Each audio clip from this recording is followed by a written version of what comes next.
क्या शहबाज शरीफ की हुकूमत को वाकई ही इस्टेब्लिशमेंट की तरफ से 6 माह तक का टाइम दे दिया गया है?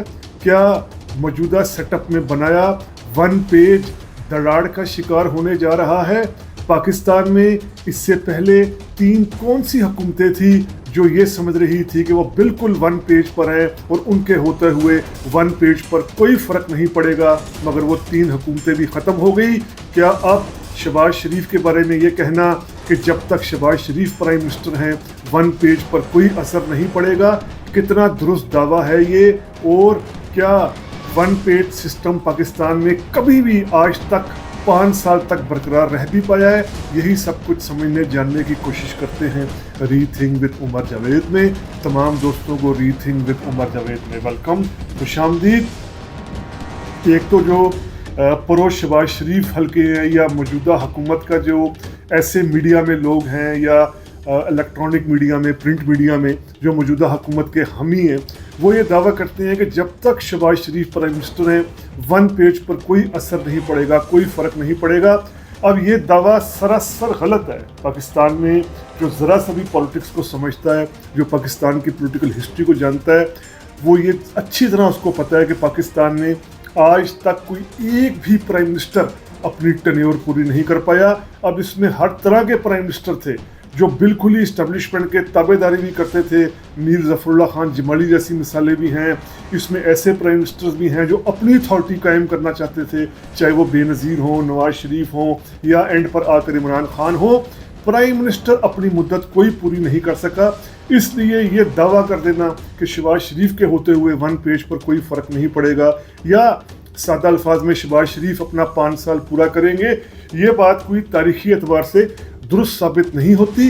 पाकिस्तान में तकरीबन हर हुकूमत ये दावा करती है कि वो वन पेज पर है, उसके इस्टेब्लिशमेंट के साथ मामला बिल्कुल ठीक है, लेकिन फिर शुरू में कोई ऐसा पॉइंट जन्म लेता है कि जिस पॉइंट का जो नुक्ता अरूज या सिचुएशन पॉइंट होता है, इंतहा होती है, उस पर आकर वो हुकूमत ख़त्म हो जाती है। जैसे हम रिसेंट 3 हुकूमतों के ख़त्म होने की अगर मिसाल लें तो हमें पता चलेगा कि आगाज़ कहाँ से होता है और फिर एंड किस तरह होता है। रिसेंट 3 हुकूमतों की मिसाल लें तो यूसुफ रज़ा गिलानी 2008 में प्राइम मिनिस्टर बनते हैं, इनकी बिल्कुल यस होती है। उस वक्त के आर्मी चीफ अशफाक परवेज़ कियानी के साथ बिल्कुल ये दावा करते हैं, जी हम एक पेज पर हैं, वन पेज चल रहा है, जरदारी सदर हैं, कियानी आर्मी चीफ हैं, गिलानी प्राइम मिनिस्टर हैं। पहली दरार पड़ती है 2010 में जब पीपुल्स पार्टी की हुकूमत 18वीं तरमीम मंजूर करवाती है। ये 18th अमेंडमेंट पाकिस्तान में जो फेडरल पावर्स हैं इसको नए सिरे से डिफाइन करती है, सूबों को एम्पावर्ड किया जाता है। सबसे बढ़कर पार्लिमानी सिस्टम को बहुत ज़्यादा मजबूत कर दिया जाता है। सदर के इख्तियारात, सदर जो इस्टेब्लिशमेंट का नुमाइंदा होता है, उसके इख्तियारात ख़त्म कर दिए जाते हैं। ये पहली एक रिफ्ट थी, यानी आगाज़ यहाँ से होता है। फिर इस जो ये आगाज़ रिफ्ट का होता है, इसको मई 2011 में थोड़ा सा और इस रिफ्ट में इजाफा होता है जब अमेरिका उसामा के ख़िलाफ़ ऑपरेशन करता है, उसामा को हलाक किया जाता है। और उसके बाद मेमो गेट का स्कैंडल आता है कि सदर जरदारी अमेरिका की मदद से पाकिस्तानी फ़ौज को कमज़ोर करना चाह रहे हैं। अब ये मेमो गेट 2011 में ये वो लम्हा था जब ये तय हो गया था कि अब या जरदारी नहीं होंगे या उनके प्राइम मिनिस्टर गिलानी नहीं रहेंगे। फिर वही हुआ कि 2012 में, जून 2012 में यूसुफ रज़ा गिलानी की छुट्टी कर दी गई, यानी उनको अदलिया के ज़रिए आउट कर दिया गया। तो ये एक मिसाल। उसके बाद दूसरी रिसेंट मिसाल मियां नवाज शरीफ की 2013 में। नवाज शरीफ जब तीसरी बार प्राइम मिनिस्टर बनते हैं तो उनकी बिल्कुल यस होती है आर्मी चीफ कियानी के साथ, बिल्कुल ठीक मामलात होते हैं। अब नवाज शरीफ पावर में आते हैं तो उसी साल 2013 नवंबर में ये ऐलान किया जाता है कि मुशर्रफ के ख़िलाफ़ आर्टिकल 6 के तहत कार्रवाई की जाएगी, उन पर संगीन गद्दारी का मुकदमा चलाया जाएगा। अब ये एक लिहाज से रिफ्ट का आगाज़ है। रिफ्ट का आगाज़ होता है कि जब मुशर्रफ के ख़िलाफ़ नवाज शरीफ बाकायदा ट्रायल करने का ऐलान करते हैं। उस वक्त की इस्टेब्लिशमेंट वाज़े तौर पर नवाज शरीफ के इस इक़दाम को अच्छी नज़र से नहीं देखती। फिर इस इक़दाम में 2014 में तेज़ी आती है जब मुशर्रफ पर सुप्रीम अदलिया की तरफ से, यानी स्पेशल कोर्ट की तरफ से फ़र्द जुर्म आयद कर दिया जाता है। अब इन मामलात में तेज़ी आ रही थी कि दिलचस्प बात यह होती है कि 2016 आते आते आर्मी चीफ की कमांड भी चेंज होनी है और इसके साथ 2016 में पनामा लीक्स का एक स्कैंडल पूरी दुनिया में तहलका भी मचा देता है। अब इंटरेस्टिंग बात क्या होती है? इंटरेस्टिंग बात ये होती है कि पनामा लीक्स अप्रैल 2016 में आता है कि पाकिस्तान में उसी साल अक्टूबर 2016 को डॉन लीक्स का एक स्कैंडल आ जाता है। डॉन लीक्स के स्कैंडल के मुताबिक जो फेडरल गवर्नमेंट है, नवाज शरीफ हैं, उनके मिनिस्टर्स हैं, इनकी एजेंसीज के साथ, ISI के साथ एक अहम मीटिंग हो रही थी। इस मीटिंग में जो सिविल गवर्नमेंट थी, प्राइम मिनिस्टर नवाज शरीफ थे, उस वक्त के चीफ मिनिस्टर शहबाज शरीफ थे पंजाब के, इनकी तरफ से ये कहा जाता है कि एजेंसियां मावनत ना करें, जो मिलिटेंट ऑर्गेनाइजेशंस के खिलाफ कार्रवाई होती है इस कार्रवाई को कानून के मुताबिक पूरा होने दिया जाए। और सबसे बढ़कर इस जो डॉन लीक्स है इसमें ये बात सामने आती है कि सिविल गवर्नमेंट ये कहती है कि जो पठानकोट हमला हुआ था इंडिया में 2016 के आगाज़ में जो हमला हुआ था वो, और जो मुंबई अटैक्स हुए थे 2008, इसके ट्रायल में तेज़ी लाई जाए, ये जो केसेस चल रहे हैं इनमें तेज़ी लाई जाए। अब ये डॉन लीक्स बाहर आ जाती है, सिरिल अलमीडा जो सहाफ़ी हैं इनके ज़रिए ये रिपोर्ट बाहर आ जाती है तो तहलका मच जाता है, यानी इस्टेब्लिशमेंट और हुकूमत में एक वाज़े दरार नज़र आती है। लेकिन ये बड़ा इंटरेस्टिंग टाइम इसलिए था कि इसी अरसे में फ़ौज के अंदर चेंज ऑफ कमांड होनी है। अब नवाज शरीफ 29 नवंबर 2016 को जनरल बाजवा को आर्मी चीफ बनाते हैं, ये सोच कर के जनरल बाजवा डेमोक्रेटिक माइंड के एक आर्मी चीफ होंगे, ये डेमोक्रेटिक इनका माइंडसेट है एज अ जनरल, तो ये डेमोक्रेटिक माइंडसेट के होंगे। लेकिन जनरल बाजवा आर्मी चीफ बनते हैं तो फिर इस्टेब्लिशमेंट की तरफ से बाजवा पर भी ये बावर कराया जाता है कि नवाज शरीफ बहुत ज़्यादा एक्सटेंड कर रहे हैं, नवाज शरीफ इस्टेब्लिशमेंट को कमज़ोर करना चाह रहे हैं। तो इस्टेब्लिशमेंट के पास दराज के अंदर पड़ा होता है पनामा लीक्स, दराज खुलता है, पनामा लीक्स बाहर आता है, सुप्रीम कोर्ट इसका नोटिस देती है 2016 में, और फिर जुलाई 2017 में नवाज शरीफ को आउट कर दिया जाता है।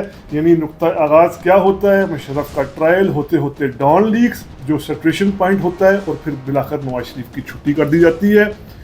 तीसरी मिसाल, रिसेंट मिसाल इमरान खान की 2018 में 1 पेज की कामयाबी की बड़ी ज़बरदस्त मिसाल बनी जब इमरान खान को प्राइम मिनिस्टर बनाया गया। जनरल बाजवा इमरान खान बिल्कुल एक पेज पर थे, इमरान खान बाजवा की तारीफ़ें करते थे, बाजवा इमरान खान की तारीफ़ें कर रहे थे। लेकिन 2018 में हुकूमत बनने के बाद पंजाब के चीफ मिनिस्टर उस्मान बुज़दार को लेकर, और फिर जिस तरीके से इमरान खान के मिनिस्टर असद उमर इकोनॉमिक्स की हैंडलिंग कर रहे थे, मईशत की हैंडलिंग कर रहे थे, ये कह रहे थे कि IMF के पास नहीं जाएंगे, और पाकिस्तान की माशी सूरत हाल बहुत ज़्यादा ख़राब होना शुरू हो गई थी, तो असद उमर अप्रैल 2019 में इस्तीफ़ा दे देते हैं और इस्टेब्लिशमेंट फिर अपने तरीके से जो ख़जाना के मामलात हैं, इकोनॉमिक्स के मामलात हैं, इसको चलाना शुरू करती है। इसके साथ साथ इस्टेब्लिशमेंट का बहुत वाज़ेह दबाव होता है, ख़ास तौर पर जनरल बाजवा का, कि उस्मान बुज़दार की पंजाब से छुट्टी करवाई जाए। पंजाब एक बड़ा सूबा है, यहाँ पर उस्मान बुज़दार जैसा नालायक नाअहल आदमी नहीं चल सकता, लेकिन इमरान खान इस उस्मान बुज़दार की छुट्टी नहीं करवाते। अब ये आगाज़ हो रहा था, इसमें सिचुएशन पॉइंट कब आया? सिचुएशन पॉइंट आया यानी इन इख्तलाफात में, इस रिफ्ट में जो अरूज मिला, इसको अक्टूबर 2021 में, जब जनरल बाजवा उस वक्त के DG/ISI जनरल फैज़ की पोस्टिंग कर देते हैं, उनको DG/ISI के ओहदे से हटाकर पेशावर का कोर कमांडर लगा देते हैं। तो इमरान खान इस पर बहुत ज़्यादा एतराज़ करते हैं, ये एतराज़ यानी वाज़ेह होता है, जो मीडिया में भी आ जाता है। तो ये वो अब ये इख्तलाफ अरूज को पहुंच गए, एक्सट्रीम पर पहुंच गए, और फिर इसका नतीजा सामने आया अगले ही साल अप्रैल 2022 में, जब इमरान खान की छुट्टी कर दी गई। इस मरतबा पार्लियामेंट को इस्तेमाल किया गया, ना कि अदलिया को, एक प्राइम मिनिस्टर को निकालने के लिए। तो ये 3 रिसेंट मिसालें क्या साबित करती हैं कि नुक्ता आगाज़ कहीं ना कहीं से शुरू होता है, और फिर कोई ऐसा वाक़या होता है जो ट्रिगर कर देता है। अब इस हुकूमत का, जिसको 2 साल होने को हैं शहबाज शरीफ की हुकूमत को, इसका नुक्ता आगाज़ तो बिल्कुल वाज़ेह है, और वो है मईशत पर जो जिस तरह इकोनॉमिक हैंडलिंग की जा रही है, उस पर जो इस्टेब्लिशमेंट और हुकूमत के इख्तलाफात हैं, वो कभी दबे अल्फाज में, कभी वाज़ेह तौर पर सामने आते रहते हैं। ये आपके सामने हम स्क्रीन शॉट चला रहे हैं, जो स्पेशल इन्वेस्टमेंट फैसिलिटेशन काउंसिल के नेशनल कोऑर्डिनेटर हैं जनरल सरफराज अहमद साहब, ये जिस तरीके से इनकी रिपोर्टिंग की गई, अखबारात में रिपोर्टिंग किया गया कि जो स्पेशल SIFC है ये मुतमईन नहीं है कि पाकिस्तान में जो हाई कॉर्पोरेट टैक्सेस हैं किस तरीके से डिस्करेज कर रहे हैं फॉरेन डायरेक्ट इन्वेस्टमेंट को। तो ये इस तरह की रिपोर्ट्स का आना, प्लस ये कि इस्लामाबाद के अंदर वाज़े तौर पर ये इतलात हैं कि दो धड़े बन चुके हैं मईशत को लेकर, इकनॉमिक्स को लेकर। कोई प्रो IMF है, कोई एंटी IMF है, किसी की माशी पॉलिसी दूसरी है, कोई दूसरे तरफ से माशी पॉलिसी चलाना चाह रहा है। ये वो सारी सूरत हाल है जिसमें कई सीनियर सहाफ़ी ये कह रहे हैं कि हुकूमत को वार्निंग दी जा रही है कि माशी सूरत हाल को बेहतर किया जाए। अभी सिचुएशन पॉइंट नहीं आया, यानी वो हम इसको वो ट्रिगर नहीं कर सकते कि ये ट्रिगर दब गया और शहबाज शरीफ की हुकूमत ख़त्म हो जाएगी। लेकिन अब चूँकि आगाज़ हो चुका है तो अब कोई भी हल्का फुल्का सा वाकया, कोई चिंगारी किसी बड़े वाकये को जन्म दे सकती है, जिस तरह की पाकिस्तान की पूरी तारीख हमें बताती है और हमने 3 रिसेंट मिसालें देकर आपके सामने ये साबित किया। तो ये मौजूदा हुकूमत one page setup, one page में इख्तलाफ है नहीं है, दराड़ पैदा हो सकती है नहीं, इस पर किया गया vlog rethink with Umar Javed के प्लेटफॉर्म के जरिए आपके सामने पेश किया गया।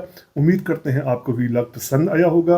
अगर पसंद आया है तो काइंडली सब्सक्राइब कीजिए रीथिंक विद उमर जावेद। शुक्रिया।